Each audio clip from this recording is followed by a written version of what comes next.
Ahora que hemos visto los principales fundamentos y conceptos relacionados con la técnica de análisis de componentes principales, vamos a ver un ejemplo sencillo con un conjunto de datos pequeños en donde podamos ver cuáles son las principales bondades que nos ofrece esta técnica y cómo podemos utilizarla en problemas reales. Bien, veamos un ejemplo de la aplicación del método de componentes principales sobre un conjunto de datos de prueba. Trabajaremos con un conjunto de datos que representan a un conjunto de estudiantes y sus calificaciones en varias materias. En particular, son 10 estudiantes y 5 materias. Fíjense cómo los individuos están representados por las variables o caracterizados por las variables, y al ser 5 notas o 5 materias, entonces decimos que el individuo está representado o vive en un espacio de 5 dimensiones. Por otro lado, las variables están representadas por las notas asociadas a los 10 estudiantes. Por tanto, cada variable está en un espacio de 10 dimensiones. Fíjense cómo, aplicando el método de componentes principales a los datos originales, obtenemos una matriz con las filas asociadas con los mismos individuos, pero donde cada columna ya no tiene el mismo significado, ahora simplemente adquieren los nombres de componentes. Evidentemente, perdemos el significado, por lo cual tenemos que mantener la variable o la matriz original a la mano. Sin embargo, la utilidad de componentes principales no es cambiarle el concepto o el significado a las variables. Es poder reconstruir la misma información en la cual la mayor cantidad de información se aglutina en los primeros componentes. Uno de los objetivos de esto, entre otras cosas, puede ser la reducción de variables. Podemos entonces quedarnos con los primeros 5, 4, 3 o 2 componentes y tendríamos prácticamente la misma cantidad de información que en la matriz original. Por otra parte, el poder utilizar un resumen de la información original, como por ejemplo los componentes 1 y 2, sin una pérdida significativa de información, nos puede permitir una cosa muy interesante.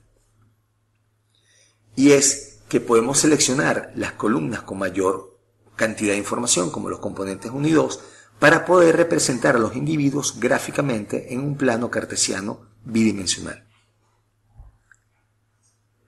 Al graficar las coordenadas que representan a los individuos en un plano cartesiano, por ejemplo, entre los componentes 1 y 2, obtenemos lo que se llama el plano principal. El plano principal no es otra cosa que la proyección sobre el plano asociado a los componentes 1 y 2 de los puntos o de los individuos de nuestra matriz. A diferencia de la matriz original, que no podíamos simplemente tomar 2 materias porque estaríamos dejando de lado las 3 restantes, por lo cual estaríamos quitando muchísima información de nuestro plano.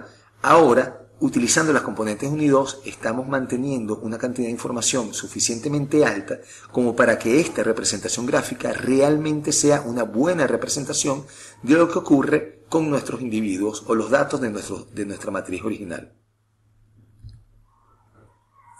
También podemos escoger cualquier otro par de componentes. Por lo general, los componentes 1 y 2, 1 y 3 o 2 y 3 suelen ser los que más se utilizan para las representaciones gráficas.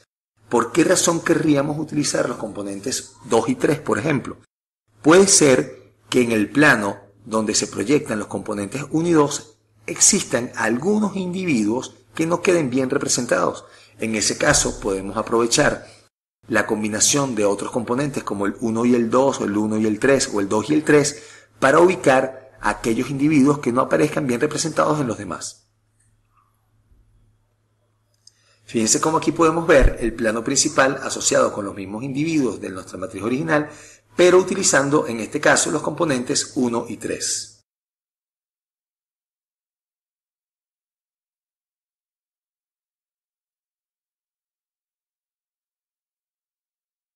Al observar detenidamente el plano principal para las componentes 1 y 2, podemos observar cómo hay un subconjunto de individuos que se parecieran estar más cercanos entre sí. Por ejemplo, Lucía, Carlos, María y Andrés, por una parte; por otro lado, Luis y Sonia; y por otro lado, Pedro, Inés, Ana y José. parecieran conformar tres agrupaciones.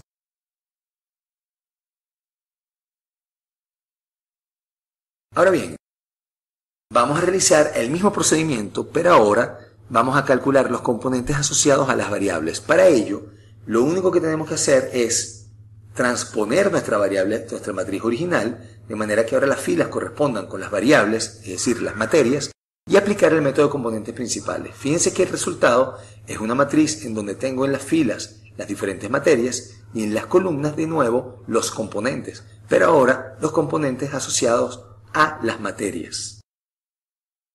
Igualmente podemos tomar cualquier par de componentes principales para graficar lo que sería el plano de proyección de los componentes principales para las variables, que se le llama círculo de correlaciones. Al graficar las componentes 1 y 2 de nuestras materias obtenemos este resultado. Este resultado lo llamaremos círculo de correlaciones. En este caso podemos observar que existen algunas materias que están más correlacionadas entre sí que otras. Vamos a ver la interpretación de los resultados. Un ángulo de apenas 1,71 representa una clara correlación positiva entre las variables de español e historia, es decir, que las notas en estas materias se comportan de manera muy similar en los estudiantes. Ángulos cercanos a 180 grados, como es el caso entre matemática y educación física, denotan correlaciones negativas. Entonces, al crecer la variable matemática, la variable de educación física va a disminuir y viceversa. Pudiéramos decir que los que son buenos en matemáticas suelen ser malos en educación física y viceversa, es decir, los que son buenos en educación física suelen ser malos en matemática. Aquí tenemos el plano principal y el círculo de correlaciones. Observen que además hemos identificado el peso o nivel de importancia o cantidad de información que contiene cada uno de los componentes. En el caso del componente 1, 57.86%. Y el caso del componente 2, 32.57%. Con lo cual, entre el componente 1 y el componente 2 estamos trabajando a una cantidad cercana al 90% de los datos. Por tanto, esta representación gráfica, tanto a nivel de individuos como de variables, contiene una cantidad de información lo suficientemente grande como para que podamos decir que esto es una buena representación de los datos. Por otro lado, podemos ver cómo existe una relación entre la ubicación de los individuos y la orientación de las variables, con lo cual pudiéramos darle una explicación a estos grupos que hemos identificado. En el caso de componentes 2 y 3, también vemos un conjunto de individuos que están hacia la derecha y otro conjunto de individuos a la izquierda. Y tenemos un conjunto de variables que van hacia la derecha y otro conjunto de variables que van hacia la izquierda. En ambos casos pudiéramos utilizar estos parámetros o estas características para poder explicar la posición o la ubicación de los individuos. Observen cómo utilizando el componente 1 y 2 podemos identificar que el grupo que observamos arriba, Lucía, Carlos, María y Andrés, está bastante relacionado con las materias español e historia. Por otro lado,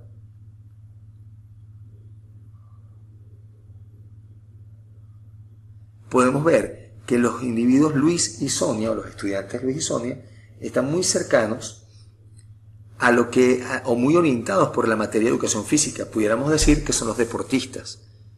Por otro lado, Inés, Ana, José y Pedro están bastante influenciados, orientados hacia donde crecen las variables matemática y ciencia. Parecieran entonces que estos 4 estudiantes son los que mejor nota sacan en las materias científicas. Veamos entonces cómo la ubicación de los individuos no solamente nos permite identificar agrupaciones, sino también la ubicación de las variables en el plano, en el círculo de correlaciones, nos permite relacionar o explicar cuál es la influencia de las variables sobre los diferentes grupos que están conformados. El clúster 1, Luis y Sonia, se ve fuertemente impactado de manera positiva por las notas de educación física, es decir, que son buenos deportistas. Recordando las correlaciones entre las variables, podemos afirmar que son malos en ciencias y matemáticas, pues son variables inversamente correlacionadas con respecto a educación física. También podemos apreciar que no necesariamente son malos en español o historia, pues se oponen negativamente en este plano. Bueno, yo no veo tanta correlación negativa allí, pero sí hay un poco. El clúster 2, Ana, Inés, José y Pedro, parece ser opuesto al clúster 1. Sus integrantes se destacan en ciencias y matemáticas, sin embargo son malos en deporte, con respecto a materias de español e historia, por estar de forma perpendicular. Es decir, no tienen una correlación respecto a estas materias. El clúster 3, Andrés, Carlos, Lucía y María, se caracteriza por agrupar a los estudiantes destacados en el área de español e historia. Se puede inferir también que si bien no son excelentes en deporte, al menos no son los peores, pues se encuentran en la mitad del eje X. Aquí tenemos a los individuos, Luis, Pedro, Inés, Andrés, Ana, Carlos, etc., en función de sus componentes 1 y 2. Observen cómo los coseno cuadrado multiplicado por 100, los tenemos a la derecha, nos identifican la calidad de la representación para cada uno de ellos. En este caso, Inés es la peor representada y sin embargo está por encima del 60%, con lo cual pudiéramos considerar que todos están bien representados.